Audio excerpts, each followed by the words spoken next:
Hello, and thank you for tuning in to today's presentation about how to get a name change in New York State for all residents. My name is Salar Ravani, and I'm from the Domestic Violence Project of the Urban Justice Center. And today's presentation is going to focus on how to get a name change in New York State, regardless of age, gender, victim of domestic abuse, or LGBTQIA plus identification. So let's get started. The process that we're really going to go through today is the basics, then the name that you're going to choose, plus the documents needed, how to get a name change for a child, and how to seal a name change, plus what the process is when you get married and you get a name change, and the final steps that people might want to take after all that process is over. So let's get started with the basics. Where, how, and what to file. Obviously, those are the basics, and let's get started on where to file. Just to be said, in New York State, you must be a resident first in order to get a name change or to use the New York courts for that purpose. If you're outside of New York City, you're going to need to file in the county or Supreme Court of the county of which you or the person you might be representing might reside. In New York City, however, you can file in the civil court in any county of New York City. And we do prefer using the New York City Civil Court in Manhattan on Center Street. They have a name change part that's dedicated to the process that they open for at least 2 times a week for name changes only. There is a clerk there that will be able to help file, and the filing fee is $65 in civil court. Meanwhile, it's $210 in Supreme Court. Now, how to file? In person, I always suggest, is the fastest way. With COVID, they do allow for people to file online, either with the New York City, the NYC SEF program, which is usually with an attorney, or the EDDS, which is without an attorney process. Now, in person, I say is the best way because there is a clerk there. They'll tell you whether or not it's going to be accepted just by looking at it. They'll give it a review before it's even filed. And if the process is simple, then you might be able to just do it all there at once. You can also file by mail, although it is always a little risky about where your mail might end up. We do always suggest including payment and a pre-stamped and pre-addressed return envelope so that they can send you your court date. Now, the next process is what to file. So, the most important part is the petition. This is a document that's going to contain personal information about the date of birth, where the person was born, what their financial status is, and we're going to get into what other kind of information you're going to need there. But if you are a single person that is not married, that is over the age of 18, has no financial issues, no criminal history, and all you're asking for is a name change, and you're not even asking for the documents to be sealed in the end, then that'll be a straightforward petition, and you can just go straight to the civil court and get it petition filled out right there and hopefully filed right there. If it's not straightforward, maybe brought up by some of the issues I just brought up, the court may ask you to get a little bit more guidance, and I would really suggest asking an attorney for advice or asking for an attorney to help you with filing initially, or even representing you during the process. Now, the rest of the accompanying documents that we'll need, I'm going to describe in the rest of the presentation here today, and just so you know, those are the basics. The things get a little bit more complicated as we go on, but let's just talk about what the name you can choose is and what docs you'll need during the process. So the first step, obviously, once you really want to get a name change, is you're going to have to decide on a name. Now, this is where the main rule of the whole process comes into play.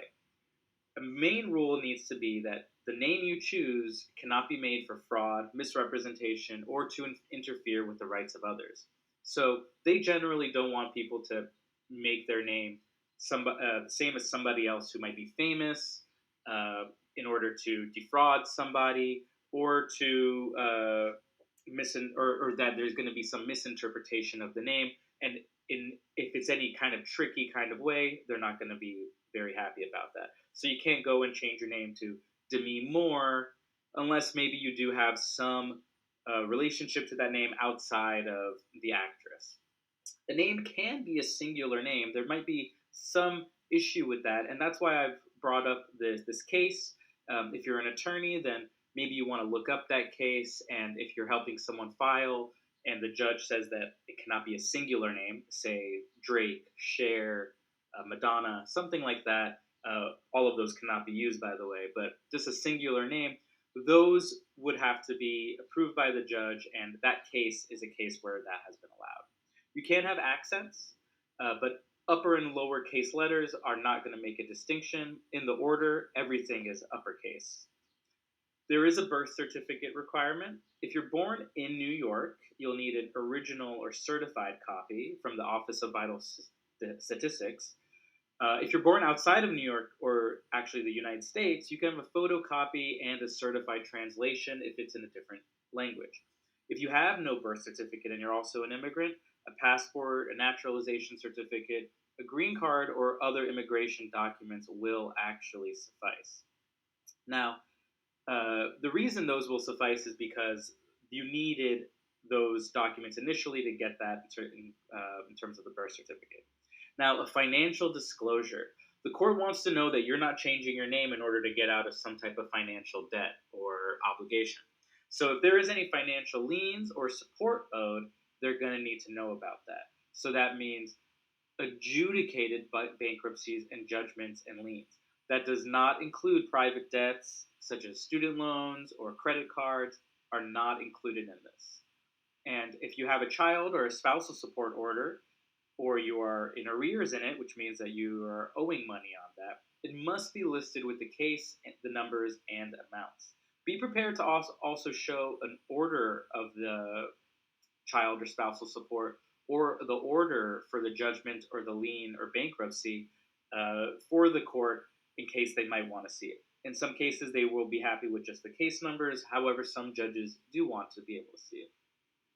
Now, the notice will need to be given, which means that they will need to be notified in terms of your debtors or creditors that your name has been changed so that they can follow up.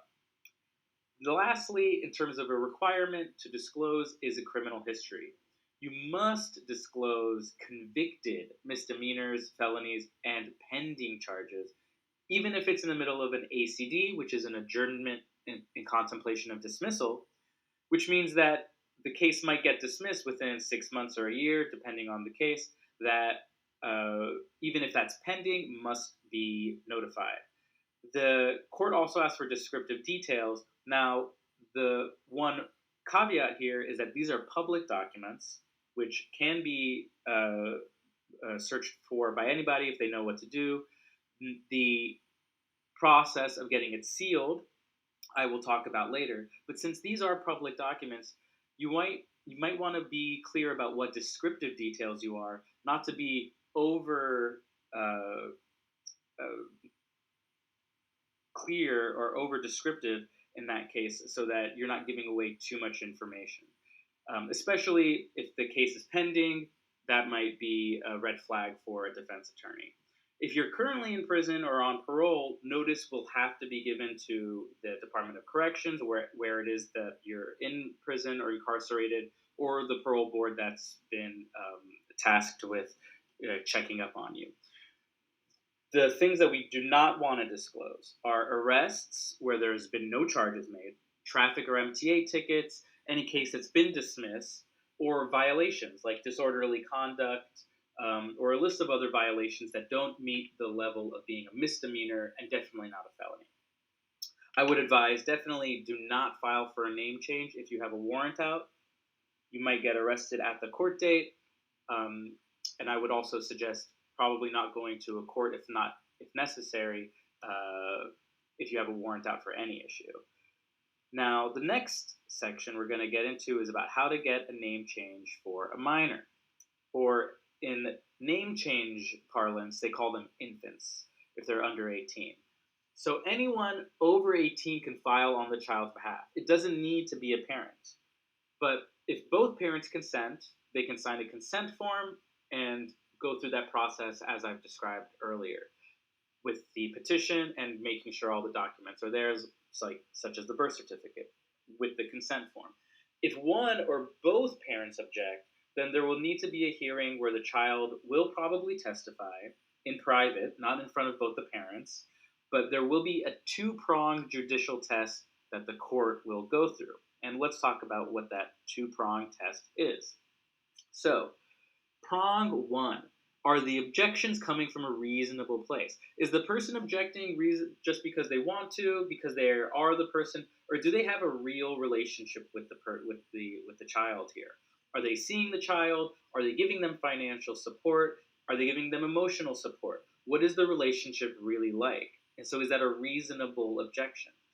The next question, or the next prong, is, are the interests of the child substantially promoted by the change?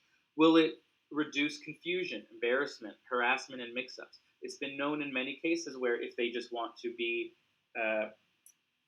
in conformance or in conformity with the rest of their family, that they have the same name and they might have a different name for some reason, a last name, either due to a parent that's not around anymore or for some other reason, then they will be inclined to change that name so that they can feel more comfortable and part of the family that they're in.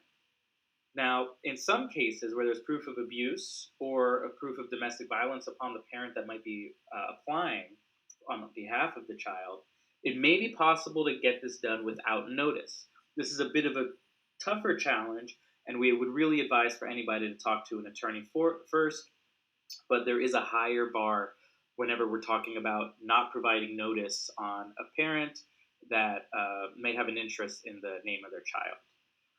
Now, the last part is sealing the name change.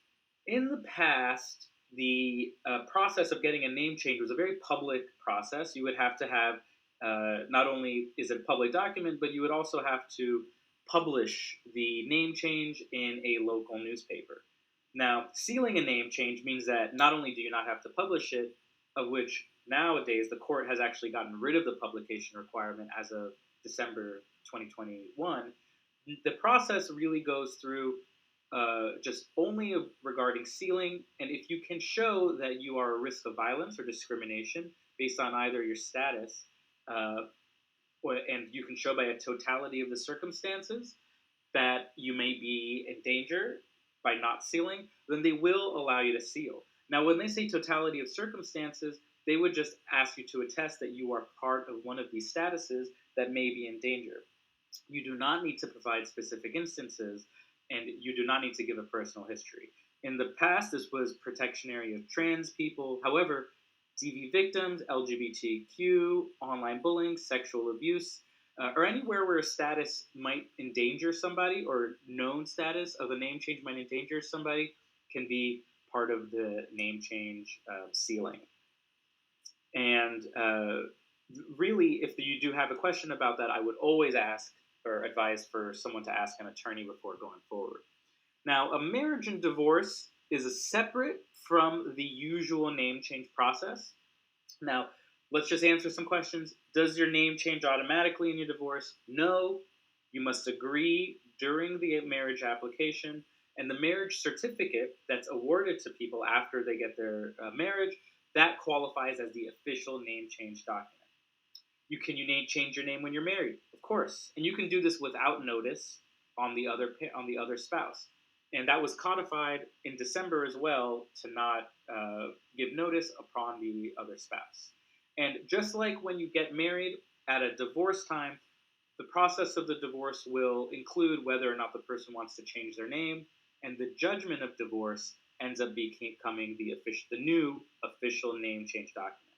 Now, to wrap things up, you always want to ask for extra certified copies of the order, or you might want to get extra certified copies of your judgment or the marriage certificate in order at the time of the name change, because when you do seal it down the line, there's going to be extra steps to unseal it and get a certified copy later, and there are going to be people who need certified copies, such as maybe Social Security, the DMV, Medicaid, and you will need to update all of these individuals or agencies whenever you get a name change. For every person, that might be different based on what kind of activities they're engaged in. But all in all, that is how you get a name change in New York State.